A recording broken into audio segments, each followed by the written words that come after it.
Welcome, everyone. Thank you so much for coming to our panel. It's entitled Demystifying the Energy Efficiency Sector. And so if you are here today, get ready at the end of this workshop to be able to have tangible tools that you can take with you to figure out if you do want to enter this industry, what are all the ways that you can do this, right? So we will have time after these gentlemen speak to have a question and answer period. But the whole idea of this is to demystify what is the energy efficiency sector. We've all heard of the energy sector, but what is this energy efficiency sector all about? So this panel features 4 energy trailblazers who are shaping the future of Canada's energy efficiency sector. Some of them are clean technologists, some of them are builders, some of them are engineers, and sustainability experts. So this discussion will provide an inside look at the dynamic career pathways that are driving Canada's sustainable development goals. So together, their career journeys, their challenges, their wins, their losses, and their insights will be shared on how energy efficiency is transforming industries, not just industries, but communities and our everyday lives. My name is Natasha Daniel, and I am the Manager of Workforce Development at Efficiency Canada. To give you a little bit of a rundown of what Efficiency Canada does, we are the national voice for an energy efficient economy. So we're using energy more efficiently to represent the lowest cost and the most abundant energy resource in Canada. Recognizing this through sound policy making can drive economic growth, stable jobs, healthier homes, and lead the fight against global climate change. When I entered this sector 3 years ago, I was completely new. I was coming from publishing, and I was making a career switch. I had no idea that I could even enter a sector called energy efficiency. I knew there was energy and there was utilities, but what exactly was energy efficiency? And here I am now, thriving and leading a professional development program called the Energy Trailblazers. And we want to give you a little bit of insight into how folks like ourselves and you folks in the room can get into a sector like this. So really, the goal today is understanding what are the needs, right? What are the skill gaps, and how you can not just enter the sector, but we want you all to be able to thrive in it. And so that's what this workshop is really entailed to do. So with that said, let's go into a little bit of introductions for our panelists. We can start with Abhi. Hi everyone, my name is Abir. Easy way to remember it, Abir in the fridge, like it's a fridge Abir. And what I do is I co-founded 2 companies that actually implement, manufacture, and integrate technology into buildings, whether it's on lighting controls, building intelligence, pipe freeze protection, kind of all around. I'll pass it over to Will. His resume is a lot more impressive than where he stopped. But my name is Will Grinnell. I am the owner and principal of Grinnell Homes. We specialize in high performance building. And I want you to pay attention to that term because a lot of what we do independently revolves around that. Revolves around efficiency and high performance in everything that we do. So that's one arm of one of the things that I do, and stateside I do a lot of consulting. And my background, to piggyback off Natasha's comment, I'm a former police officer back home in the States, and I was in the military as well. And I only say that because as a newcomer, many of you, that was my way in. That was my way to overcome some of my challenges. So anyway, so now I'm a high performance builder. That is mainly what I focus on, and I will pass it on to Yash. Thanks, Will. Yeah, I think both of their resumes are a lot longer. I do a bunch of work with building science. I'm a building science consultant, researcher, and educator. I vouch for sustainability. I try to live my life through a sustainable manner, and I try to implement sustainable practices through research and through data acquisitions, right? I fell into sustainability through a more traditional way. I went through a schooling route and then found my work and then found my own consulting firm while I worked for different contracts right throughout Canada. That's a little bit about me. Good afternoon, everyone. My name is Kirk Johnson. We do market transformation at Eco-Efficiency. I've been in the sector a very long time. So when I started off, there was not a lot of technology in energy efficiency. And so we had those projects, and we found that the programs for capacity building and workforce development weren't very great at actually accelerating the things, so we developed a whole bunch of programs in that regard. And we do a lot of decarbonization, resiliency, electrification, try to incorporate affordability, and also bring in things like EV. All right. Awesome. For those of you who are in the back, maybe you want to just grab some chairs or something, or sit on the table, get comfortable. Yeah, thank you so much for joining us. Awesome. So when we talk about careers in the energy efficiency sector, what are we talking about? We're talking about clean technology, right? Some of the adjectives or other words that you would hear interchangeably with energy efficiency would be green jobs, clean energy jobs, energy efficiency jobs, clean technology, high performance building. So anytime you hear some of these words, there's a little bit of interchangeability within it in the sector. And so these folks here, take up a lot of different spaces within the sector. But it could be even a job in communications like myself, and you could work in energy efficiency. You could be doing things in finance and energy efficiency. It works like any other sector. So any other job that would be in finance or tech or whatever exists in energy efficiency as well, right? So I just want to give that little introduction. So, okay, let's start off with a great question. If you were to start today in energy efficiency and you were to start your career right now, what would you do? What were the steps that you guys would take in order to find your career within the sector? What's the first skill or experience you would pursue? You got the mic. Sure, I'll go first. Yes, Kurt? Because I live and breathe data, I have always found that there are jobs available, and I've seen jobs available from the data everywhere. So the skill set that I would highly recommend for everyone to acquire is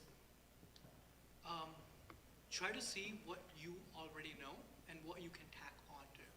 Whether that is you understand communications like Natasha or myself like data, how can you tack on a little bit of energy efficiency with it, right?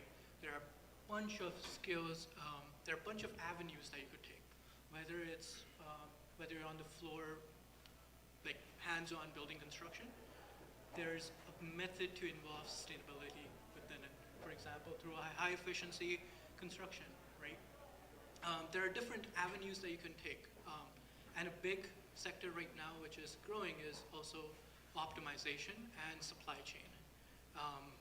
These are, if you want to know more about it, there are countless articles online, but there are also four of us who deal with people on this sector quite a bit. And frankly speaking, energy efficiency and sustainability, the way I look at it is solving problems. And what type of problems you would like to solve and which skill gets you to that step. That's the important question that I would ask myself.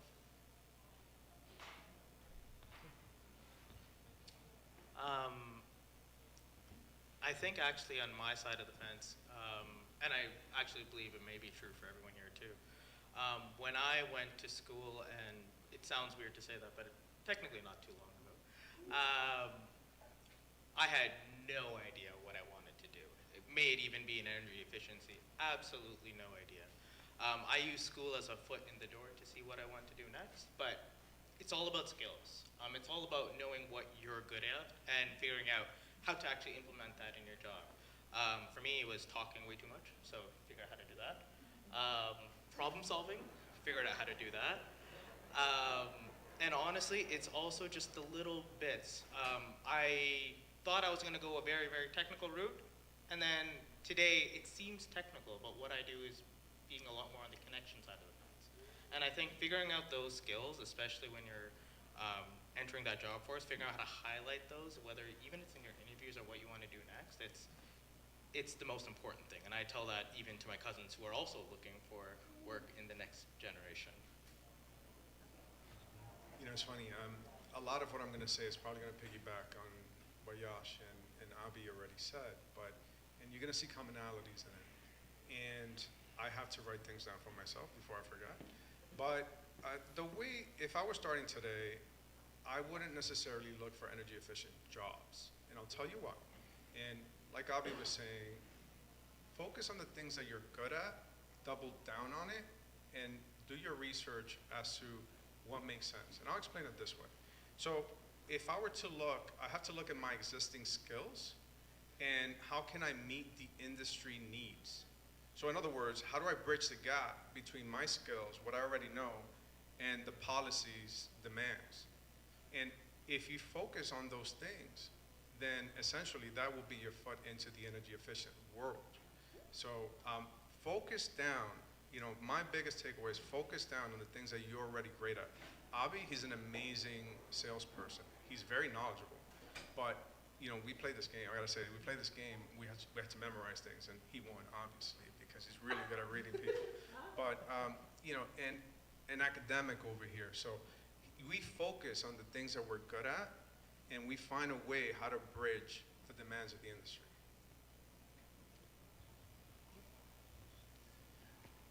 Now, Abi is a genius at lighting, and Yash is a genius at HVAC and structural integrity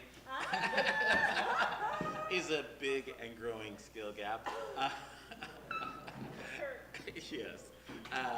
And Will is a fantastic builder, and which means dealing with multiple people in multiple ways on multiple agendas. The particular skill set that I would suggest for energy efficiency, we are in a disruptive environment, right? So having agility and project management, those are transferable skills, whether you're doing energy efficiency, any of the technical stuff, doing programs, doing capacity building, your ability to work in an agile format, in a structured agile format will take you very far. And it's a huge, huge talent need and also a big industry skill gap that's preventing us from going ahead. I think that's so well said. And a lot of times when we're trying to enter a new industry or even change industries, the technical knowledge and the terminology can be learned. That's something that you can study, right, when you're preparing for your job. But it's the soft skills. How do you communicate? How do you talk to people? What kind of impression do you make? Are you able to be flexible, right? Like exactly what Kirk was saying, and take a skill set that you had from another sector and just transform it. And that's all I did in my job. I took all of my skill sets that I built for the past 10 years, and all I did is I just dumped it in energy efficiency. And it really worked because there were a lot of people that were missing in energy efficiency that were like me, that were storytellers, and that were in communication, and I was in marketing. And who would have ever thought when I was doing those things that I would end up in this field? So I 100% double down on everything that these panelists are saying, and also take advantage and network with these guys. They're amazing. Get their contacts and their LinkedIn after as well, because they're great and super, super helpful. So let's get into the changing workforce and the in-demand skills, right? The energy efficiency sector is evolving quickly. So while things can seem really depressing when it comes to employment in other sectors, when it comes to the economy, when it comes to politics, the positive thing about energy efficiency is that our sector is actually on an incline, right? And it's not going to change, right? So when we look at the economic forecast in 2030 and 2040, we are rising. So this is a sector you absolutely want to be a part of. Tell your cousins, tell your brothers, tell your aunties, and tell everyone, because this is something that you want to be a part of. With that said, what are the most in-demand skills and roles right now? And maybe we can go through some of the most in-demand roles and skills that you see within your own individual roles and work. Start with Kirk. Okay. I'll talk about this. We're talking about some hard skills now, right? Yes. The disruptive technology stack right now, and regardless of what part of energy efficiency you go into, they're all being impacted by this. So the acronym is CADX, right? So clean tech, cyber, AI, data analytics, XR. If you have an affinity, a background, some skill strength in any of those areas, you can walk into most parts of our sector and say, you should hire me to do some stuff. I can learn the technical lighting, HVAC bit. I'm really good at AI, right? So double down on those as your hard skill strengths, and and power off and power on. A lot of stuff happening behind the scenes here. So let's talk about, I'm going to piggyback on what Kirk said, and on my side of things, some of the trends would be electrification, net zero buildings, and digital tools like AI-driven energy modeling. And we all do a variation of these things independently. But again, when we talk about some of the technical skills, I don't know if we have these types of people in the room, but we talk about HVAC technicians. We talk about retrofit specialists. We talk about energy audits, electrification skills. Those are some of the more technical skills in our world. And then, on the soft skills, so on Kirk's side is more stakeholder engagement. Like he does a lot of policy work. Just to give you guys an idea. Then on Yash's part, a lot of energy modeling and all those theories at policy level and all kinds of levels. And Avi is more on the electrification side of things. So the trends I would say is, and Kirk mentioned it earlier when he said agile. You have to be adaptable. Whatever your technical skills are, use that. So I'll give you an example. On the HVAC side, an HVAC technician is better to learn the market trends and learn how to use and install heat pumps efficiently. And an HVAC tech doing that is more beneficial and more sustainable than looking for that quote-unquote sustainability coordinator job. Don't look for the title, look for the things that you're good at, and then figure out how to bridge that gap. Great point. So maybe I'll actually answer this a little bit differently, mostly more because of my own lived experiences. What I did was I used school as a foot in the door. That was a technical knowledge base that got me my first job. Everything after that had absolutely nothing to do with school. The most I used from school is the power law, which that's like grade 10 physics, I think, and that's about it. But a lot of that is understanding and tinkering, and I found that actually the skills, find something that other people aren't good at or are not willing to learn, and just double down, because that's where there's a lot of things to grow in.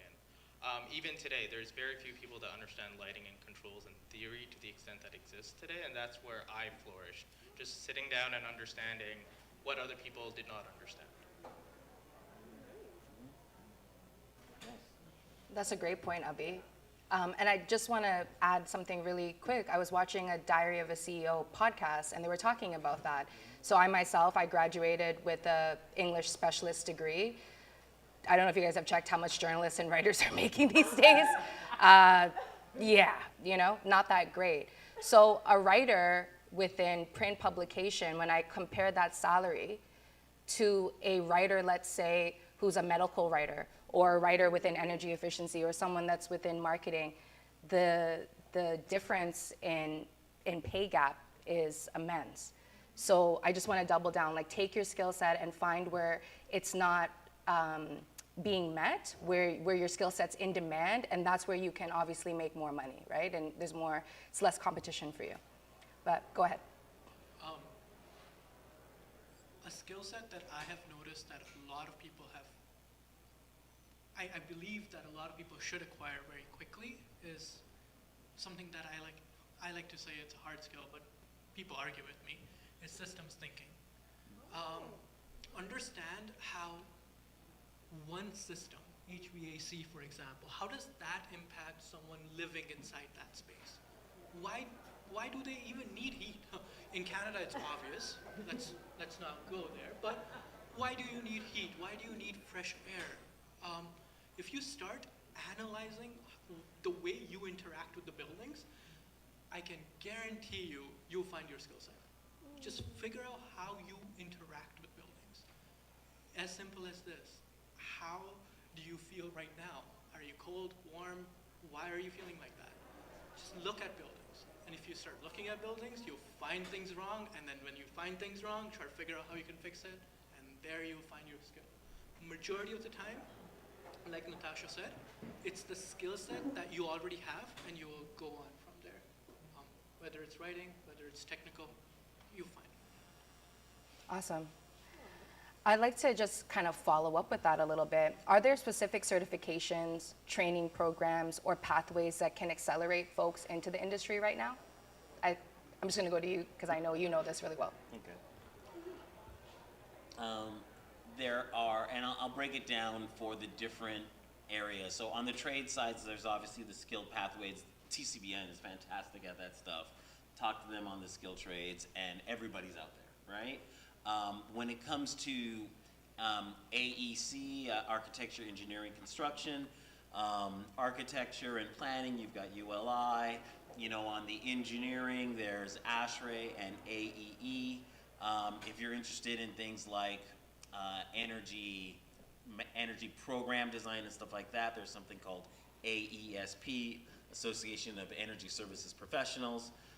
If you're more interested in things like operations and things like that, there's building owners and managers, and they have a whole bunch of continuing education programs and sort of micro-credentials and stuff like that that you can embark on. Certainly there's, on the new construction side writ large, there's RETScreen and Canada Green Building Council. I think that's kind of the list. And NSBC has stuff too. So those are the organizations that you can look up, and they all have different programs. And there's a fantastic career hub that has resources on live and new programs that pops up as well. So check out the career hub. There you go. Nice plug. Thank you. Exactly. Woo woo. Yeah, that's awesome. That's the acronym. You want to, I think, go, Mike. Yeah, so Yeah. Kirk covered it all, but just to piggyback, if we focus on the trade side, talking to the trade specifically again, I would look at the high demand retrofitting. Is where we're focused. You know, in high demand retrofitting, we're talking about electrification. We're talking about heat pumps. We're talking about air sealing. We're talking about high performance building envelopes, and we're talking about energy modeling. For the student side, and I'm going to fit in between both of these, very academic, and you know how Avi feels about school. So on the student side is intern early, get OJT, on the job training, and don't get so caught up on the theory. Too much theory can also lead you to stagnation. You know, you don't want to become stagnant in theory, you also want the practicality of it. So one of my biggest strengths is taking the theoretical and seeing where it fits in a practical sense. So I can take complicated jargon from an engineer and see how and what makes sense in a particular environment. And for a mid-career professional is find your niche. You know, for example, like, and I'll give you an example. For me as a GC, or for anyone in any particular area, as a GC or general contractor, I may want to go into understanding more the building science of things. And like Yash was saying, is all about seeing how everything interacts. Just because I am just doing the physical construction does not mean and take away that I do not need to understand the electrification, the HVAC components, or everything that goes around to the building envelope as well.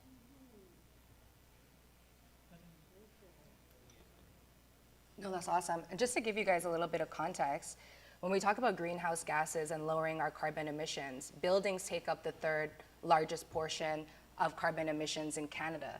So what that means is, if we are to kind of get to these goals and achieve these goals that Canada has set, and like many countries around the world has set, all the buildings that you see, that you live in, that you go to school in, that you work in, they will all have to be retrofitted, which means we will need people, a full-on workforce, to be able to retrofit, to make those seals, those envelopes tighter, to install those heat pumps, to make sure that our energy bills are lower, to make sure that our air that we're breathing is healthier and fresher in our homes. So imagine all the people that it will take to do that, right? And obviously, potentially, we could all be a part of that, yeah? Okay, so let's go to the next question about overcoming workforce barriers and some of the wins. What are some of the biggest, you know, we're talking, obviously a lot of people talk about challenges when it comes to workforce and economy, but let's start with a positive. Like, what are some of your biggest wins entering the sector and being a part of this? Kirk?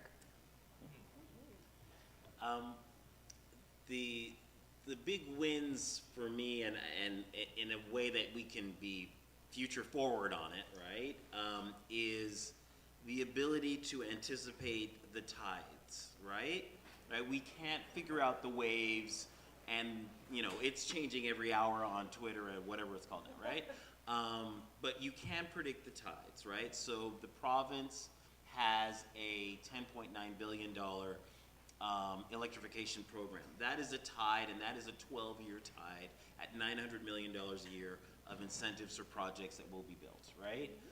There is a tide on transit that is ebbing and flowing, but is basically moving forward, right? There's a tide on decarbonization at a municipal level. So if you go to New York or Vancouver, Montreal, Quebec, and those are places that have building emission performance standards, and if anyone was in the other session, there's 14,000 jobs in Toronto and $200+ billion of GNP that's going to be created out of that in the next 10 years, right? So those are tides that you can predict, and sometimes those tides reinforce each other, sometimes they cancel each other out. We're trying to make them align a little bit better going forward, but that's the sort of stuff that you can say, okay, well, in Toronto or in Ontario for the next 10 years, there's going to be something happening here, right? The last tide, I will say, is not just the building side. The electrification piece is also the grid, right? The grid is getting smarter and flexible and all that sort of stuff. So the number one job, like the trade jobs in the grid is blowing out the doors, right?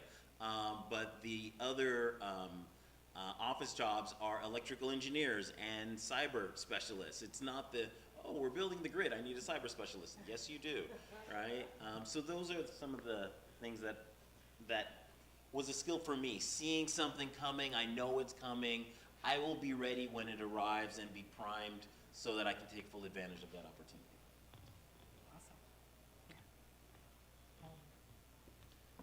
For me, the biggest win lately has been looking at the people coming through the whole programs.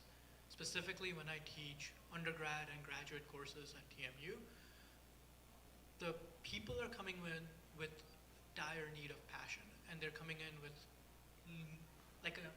like a really big want to study.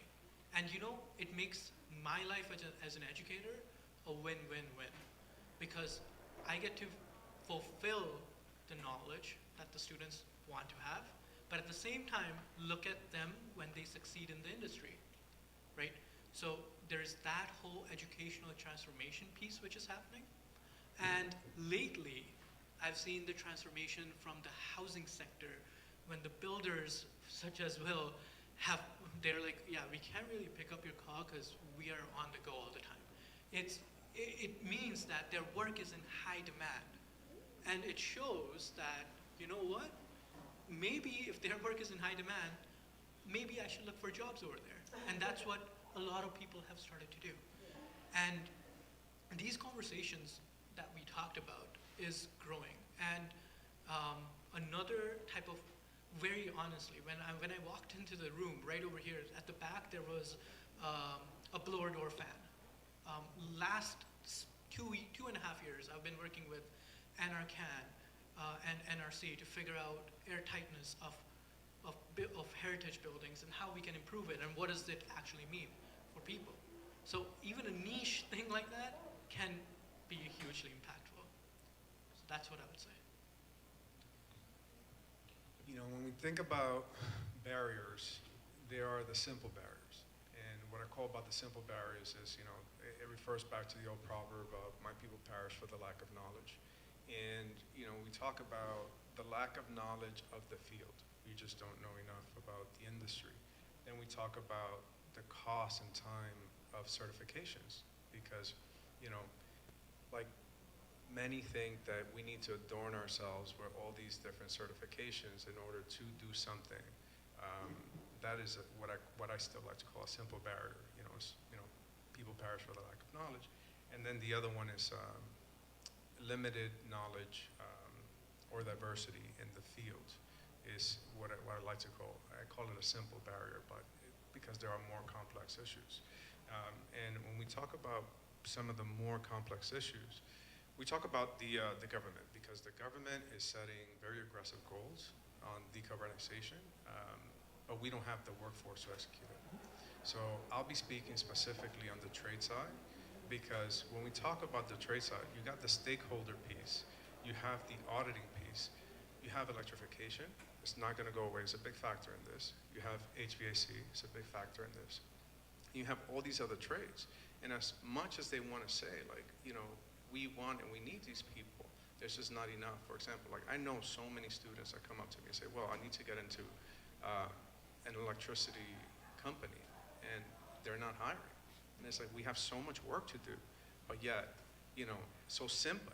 This is what I call some of the harder barriers to kind of overcome.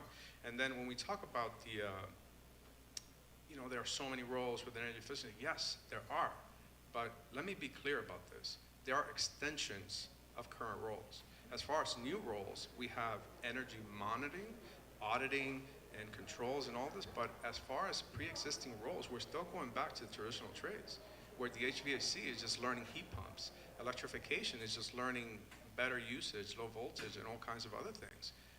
Very important on the trade. So then, if we talk about what's one of the goals, you know, companies need people who understand older buildings, because the biggest win is going to be in retrofits. That's going to be the biggest win altogether. You need to understand material constraints, how to work with materials. You need to understand realistic implementation challenges. So like I said, you know, my biggest strength in this industry has been able to take theory and put it into practicality. And then you want to set idealistic net zero goals. So that's like an overall picture. As far as one of my biggest wins personally has been education. Because for years and years and years, like, there's just been so little that we've known about the building envelope. You know, in the 60s, we used to die because the electrical was garbage, people were dying. Then there was lead in our walls, people were dying. Then we're breathing the air, people were dying. So for once, you know, thanks to this climate crisis, we're finally being educated about the places that we live. I guess I'm going to add on to that just a little bit. In terms of biggest wins and barriers, or big parts of this question overall, I think when I look at my biggest wins, I actually look back at different it's weird. In the moment, you don't think the biggest wins are actually your biggest wins. But thinking back, I look back, my first job entry, the happiness that I got, big win. Just landing that job and, all right, I can pay OSAP. That alone was big win. But now that I look back, there's weird things that actually get thrown in there. Like, I got to implement one of the largest wireless networks back in the day. But in the moment, I didn't know that. One of the things I did during that moment was actually learn about wireless technologies and actually teach my engineering firm that hired me within 6 months about wireless technologies. There's weird things that you can actually do, and I think going back and actually diving down to the skills, but learning things that people don't know and just showcasing it. So get your foot in the door, whatever job that may be, but then figure out how to make your mark once you're there. Probably the most important thing that I still remember today. And I'm a big pivoter, I guess. I've pivoted a few times in my life. In each pivot, and I'm sure there's a few people, look at what skills you want to do, look at what skills or things you never want to look at again, and plan out for what jobs you're going to attack after that. May it even be not in the energy efficient realm, whatever that may be, just see which one you like. Maybe it was talking to people. Maybe the best thing about your job was being on the computer and not talking to people. Like, whatever that may be, just build on those and pivot. In today's market, like, one of the things that we're seeing is actually the tariffs. Maybe think about how that may affect our economy the next few years, and try to build skills around that.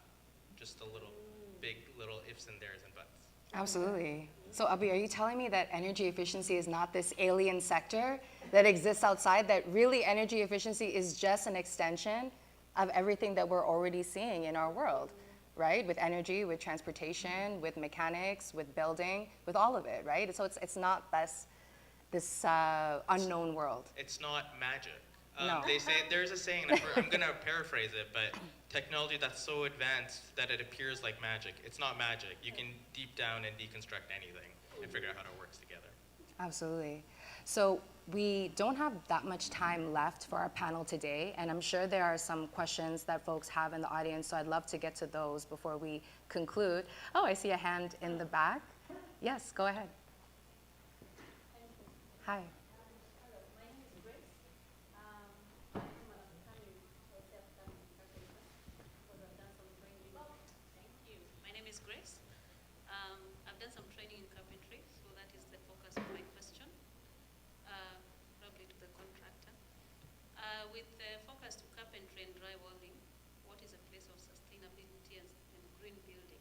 How, materials and all. My second question was about the training program that is, I think, on energy. Sorry, I came in late, so maybe this was covered. Energy efficiency and sustainability.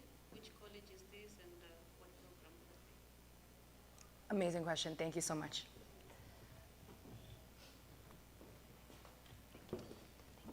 You know, it's interesting, when we look a lot at the, this is gonna be a longer answer, I think, than, and a lot of the tech world, I don't know if you follow tech, but a lot of the tech industry are actually buying commodities, and they're buying roofing companies, they're buying plumbing companies, they're buying HVAC companies, just to show you the sustainability of our trade. So you being a carpenter, being involved in carpentry, there's a lot, when I started framing, for example, I was so happy because I came from a previous life, a police officer, where you don't see right away the impact that you make. Where as a carpenter, you put two sticks together and you get a wall. You put a little bit of drywall, you get a room. You know what I mean? So at its simplest form is the immediate satisfaction. In its more intensive form, then you get into things like advanced framing. How do you insulate that place better? How do you now structurally reinforce it a little bit better? So now you go beyond the simplicity of it all to now the more complex factors. And when you go into the drywall factor, okay, am I adding enough fire rating into this? We're not talking minimum. Building code is what you can get away with legally. So what I am talking about is how much more can you add? And I was big when I started, and my advice to you being a female, like you are like the golden unicorn right about now. Because you'd be surprised how many companies are hurting for females within their crew. I was a big proponent of that. So what you gotta think about is like, it's not just doing your work, it's how your work is gonna impact that structure. What kind of value can you add by putting in your suggestion? And what I used to do is like, okay, I was taught framing, and I was taught how to do all these things, but in my spare time, I would research what Avi was saying, the things that nobody else wanted to learn, because that became my value add. That is how I became that person that they couldn't do without, and that's essentially what you want to do. And in the whole building structure, when you talk about energy efficiency, when you talk about building science, it's no longer putting two sticks together. There is a science to it, and there's a reason. And the more you understand that reason to everything that you do, the more valuable you're gonna be in anywhere you go. I hope I answered your question. Yes, you did. But the question maybe I will ask, does that tell me that I'll have to be a business owner so that I can make that? Not necessarily, not necessarily. I might not be able to. Yeah, so the question was, does she need to be a building owner in order to, a business owner in order to, yes, no. All these things that I'm telling you, I started when I was still an employee. And I fought my bosses at every step that I took. And when I say I fought, like, you want to use tact. If you see that someone's not doing a good building practice, you want to bring it up to their attention. And you want to say, look, this is not right. We should do it like this. And I started implementing those things little by little when I was still an employee. Because what that does to the employer is like, okay, this person's really committed. This person really knows what they're talking about. And that is how, listen, even though I was a police officer in my previous background, I started at zero. I started digging foundations because no one trusted me to know that I knew what I was doing. So this is where the newcomer effect comes in. You could be a professional back home, you come here and you're a nobody. And I was okay with that because I don't have pride. I came here to work, I came here to learn. So my thing was, I am gonna be the best version of myself and prove myself regardless of what they give me. And I am going to learn regardless of where they put me. Does that help? Awesome. Are there any other questions for these experts? Yes. Hi, my name is Pierce. I go to Humber College. I had Kirk for a class in sustainability and building technology. I had a question for you, Yash. In terms of the data side in this sector, what would you say is the most important aspect of it? Like, is it collecting? Is it like putting it into graphics? Like, what would be the most missing thing in the sector? Kirk is going to laugh at this, but I'm going to say open source data right now. It's okay. It's a panel. It's an open discussion. It's okay. But what I want to, if I was getting, It's okay.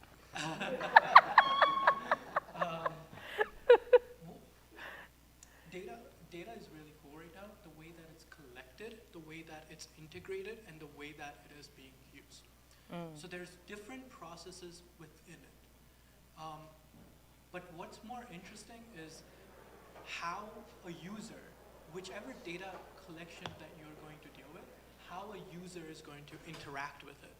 And that's the piece that is also really cool, right? So if I was, frankly speaking, if I were to do my undergrad again, it would be in data science. Just because I've seen the impact, I've seen what it does and how it could be very beneficial for people, right? So there are different parts of data science that you could look into. So there's something called as data architecture. There's something called as data analysis. There's data scientist. All of them have, at the end of the day, they deal with data. And the way that it really works is, at the end, it's collection, integration, use, right? I'm putting it very simply, but all of this cloud infrastructure, the way that it's being built, there are off spins such as cyber tech, there's lighting services. All of those use either cloud services, they use some sort of computer, some sort of hardware. All of that is integrated within the data. So it really depends on how you want to go. That's like, there are server, I could go on forever about this topic. Liability. Sir? Even liability of data Yeah, collection. okay, so yes, liability of data collection. Because of the lack of open source data, you get into agreements within different sources, different companies on how you will use this data, what is the beneficial to them, to their clients. Reading out agreements and writing down agreements is a huge sector. Liability for data integration in security side is a huge infrastructure right now. Because usually we won't think about this part, right? No. You just want to know for efficiency purposes, but when it's become personal data. Yep. So the question was, when it becomes personal data, liability is obviously a big thing, but trust me on this, when you're looking at buildings, try to remove the personal data and just look at a building individually. It makes your life a lot easier to even collect data. Just a hint. Can I just add on one more thing? What kind of tools do you think are important to like get your foot in the door in that section of this sector? Yeah, sure. My comment, I just want to add on what you're saying, and it's a complementary opinion, is the facilitation, the communication, the translation, the visualization of all that data. We are naturally code switchers, especially if you're coming from other parts of this world where you think in a different way, right? The ability to translate from this to that is a skill, and it's an advantage. So what we're seeing with the data, with all the platforms and all the tools, and I'm not the guy to rattle off a list of tools, but regardless of what they are, there are the ability to translate from technical to occupant, or technical to operator, or technical to asset manager. that's the skill when it comes down to data, right? And like I taught Tableau, I mean, I'm a big fan of Tableau and I hate Power BI, but but that's not the important thing. The important thing is to find your ikigai, right? And get good at being able to communicate between the two different audience groups that you're gonna be dealing with, all right? That was great. Awesome. One more question, yes. Last question, unfortunately.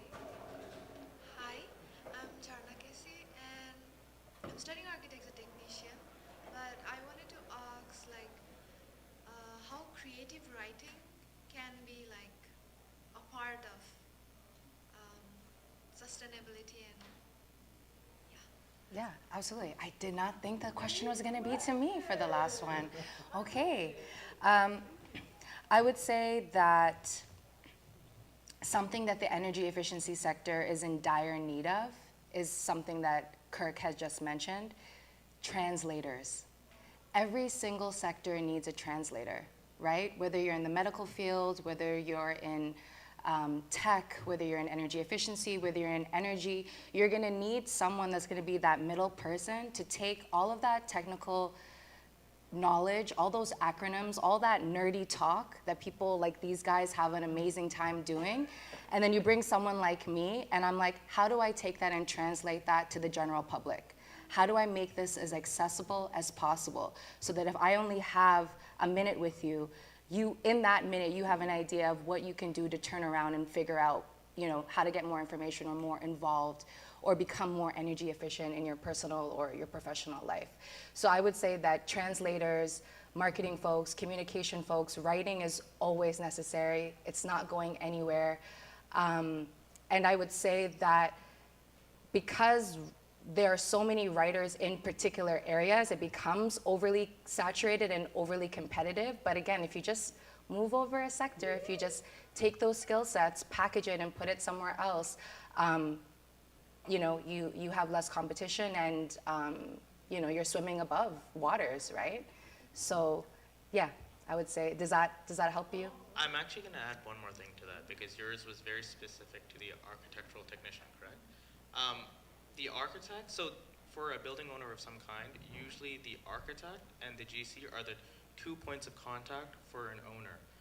The architects put together project proposals, put together a lot more bids and stuff like that actually all require a lot of creative writing in order to showcase that information. So when you get your foot in the door, make sure you get involved on that side of the fence to actually implement your creativity. So like, hey, we can do this creative building, but what about maybe sustainability? Maybe what about this? Let's try to work that into the verbiage to showcase it, because the architect is selling a concept. It requires creative writing in order to actually take the next step. So the owner will be like, oh, that's actually a beautiful idea. Let's take that, let's tender it out to the GC. Yeah. So just gonna add that 2 cents in there for you. Yeah, we're the picture painters, right? Exactly. Essentially is what we do. And there's also business writing and project proposal writing and technical writing that's needed in our sector as well. I saw a hand, and I don't want to leave any hand unturned. Yes, please, go ahead. I'll bring the mic for you. This is really the last question. Thank you. My name is Justina. I'm actually a data analyst. I want to ask, are you guys willing to take us as mentors? Yeah, mentees. Mentees? Yeah, as a mentee. Because some of us need the Canadian experience, and just like you said, the hands-on experience works better. So are you willing to take us as mentees? Say give by grace by what grace you received. And the short answer to that is yes, personally, simply because it's been given unto me by other people. I do have to go soon, so for those that may be interested, my email is Will, W-I-L-L, at Gonell Homes. I'll spell it out, is G-O-N-E-L-L, Homes with an S, H-O-M-E-S, .com. And, that's a very important question because we as people of color sometimes don't know to ask for mentorship. It's something that I asked by fluke many years ago, and it was a game changer for me. because, sorry. Please say it again, because my. Yep, I'll repeat computer it one more does time. auto check, It's Will, W-I-L-L, at GONELLHOMES, homes.com. Thank you. It is. I think everyone here would actually be a great mentor, and if you reach out to us, we'd be happy to help. But in addition, there are a few resources overall that you can look into, like Iron and Earth also has a mentorship program, as well as a few other Yes. industries that actually you might be able to speak to a little bit more. Absolutely. If you guys need some information post-workshop, I can also direct you to some websites as well as these individuals. You can add them all on LinkedIn as well. A really good resource to come onto is if you go to efficiencycanada.org, which is the place that I'm from, you scroll down on that first page, there's something called the Career Hub. It's supposed to show up right there, but it's not right now, but it's okay. Go to the Career Hub because there's training, there's mentorship opportunities, there's a job board where you can go right away and see all the jobs that are available in the energy efficiency space. It's a one-stop shop. So please utilize it. I can write it down for you guys afterwards as well if you didn't get that.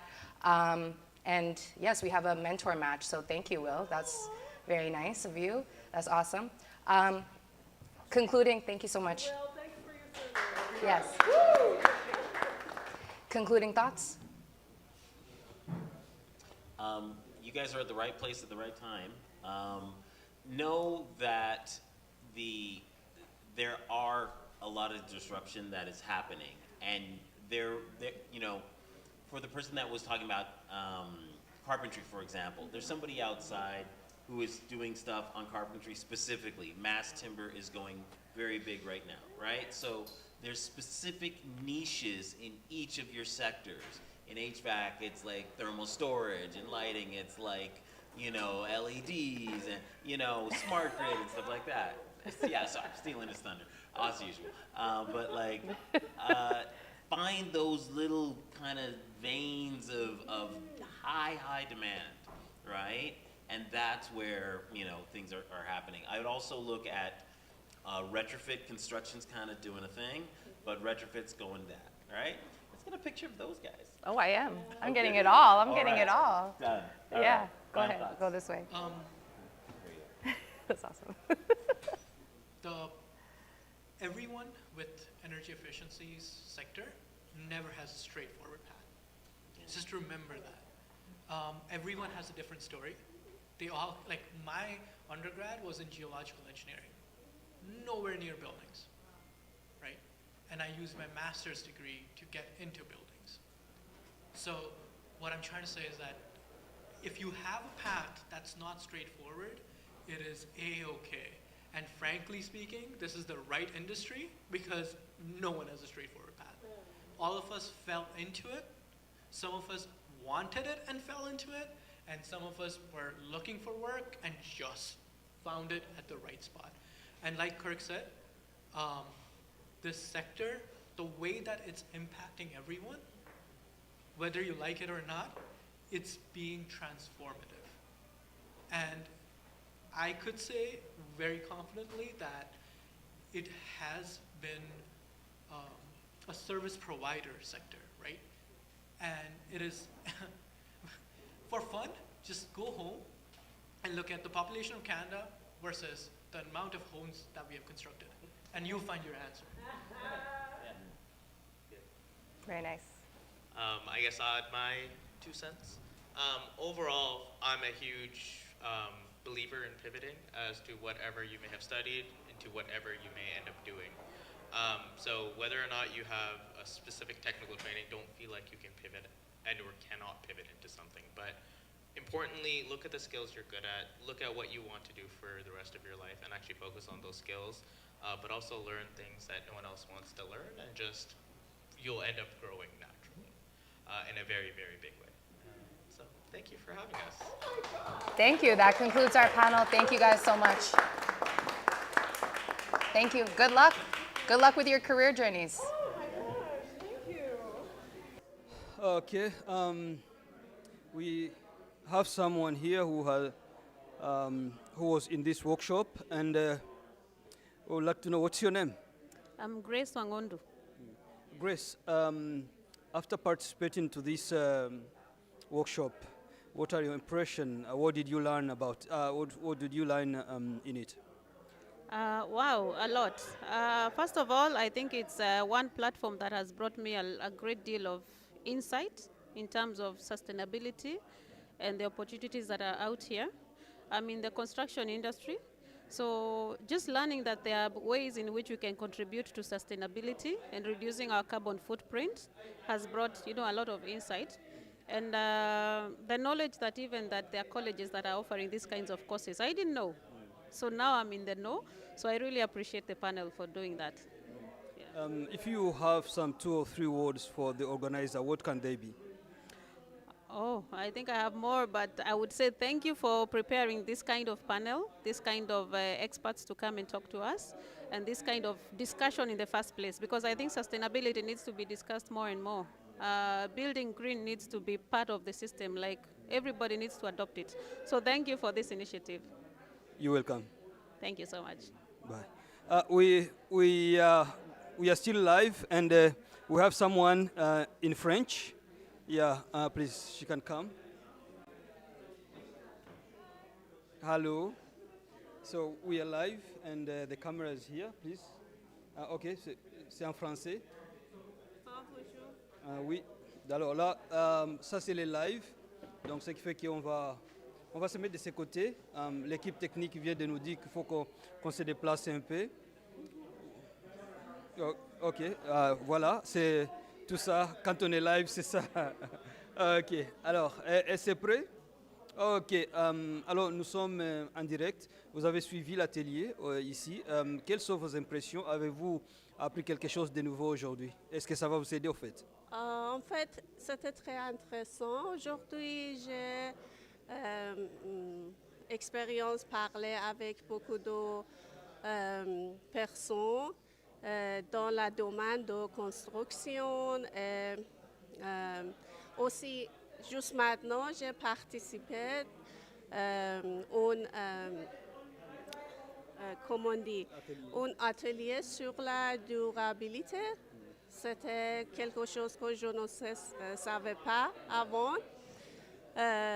Il y a beaucoup d'opportunités qu'on peut participer pour améliorer notre compétence en durabilité au Canada. C'était vraiment intéressant. J'ai bien profité de mon temps ici.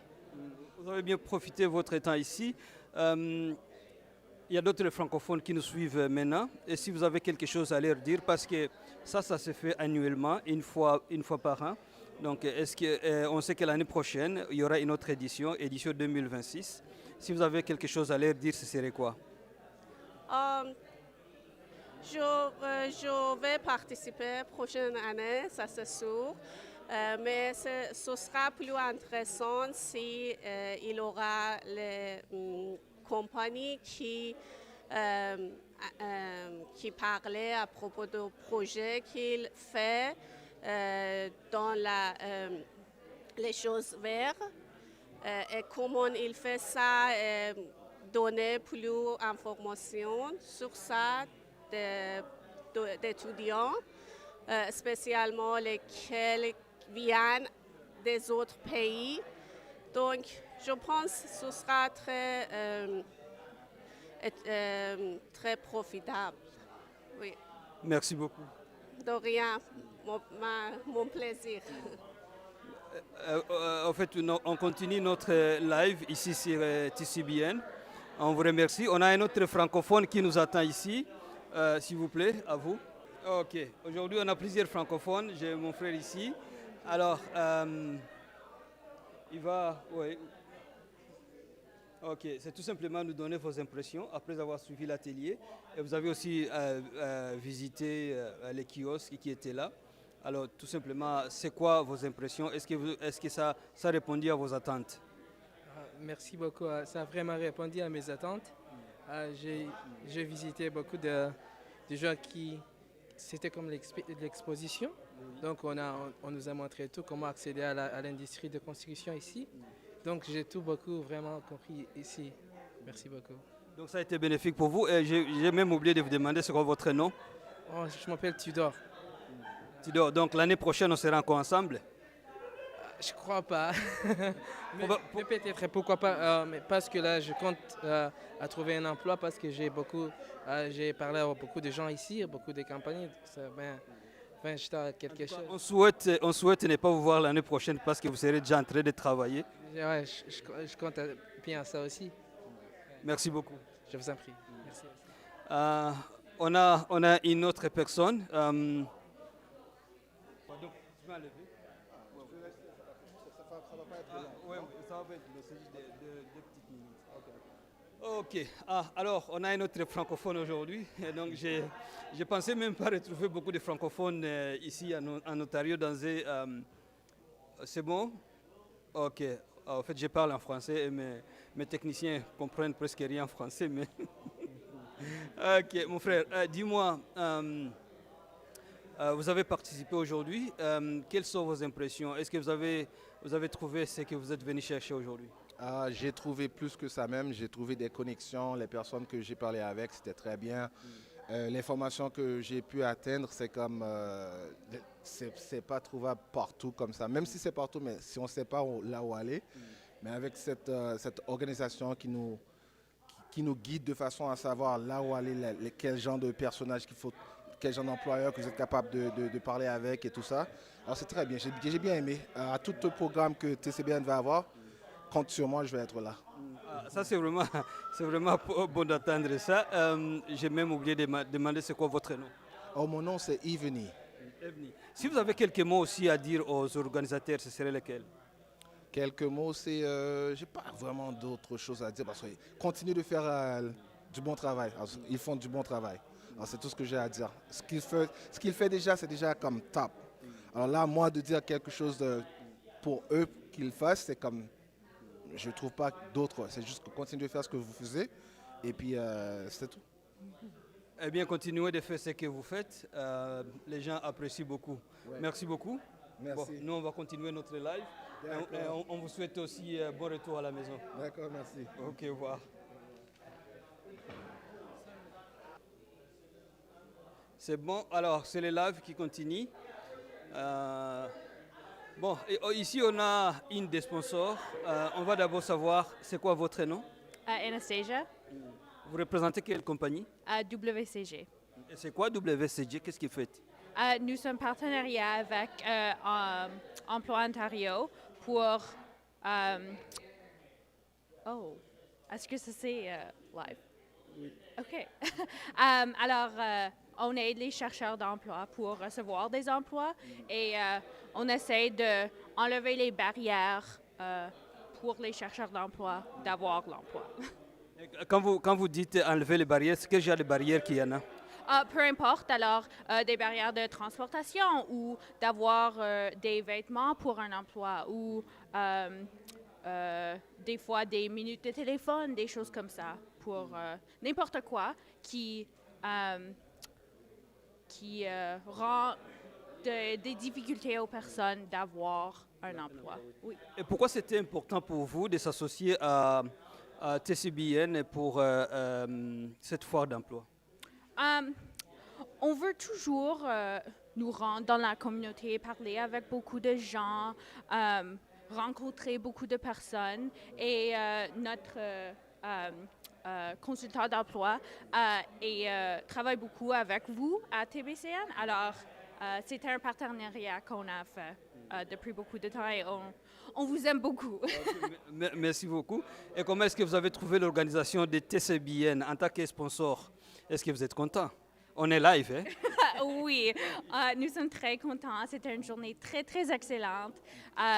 On a eu beaucoup de fun et on a rencontré beaucoup de personnes, beaucoup d'emplois, beaucoup de chercheurs d'emploi et d'employeurs. Alors, c'était très, très bien pour nous.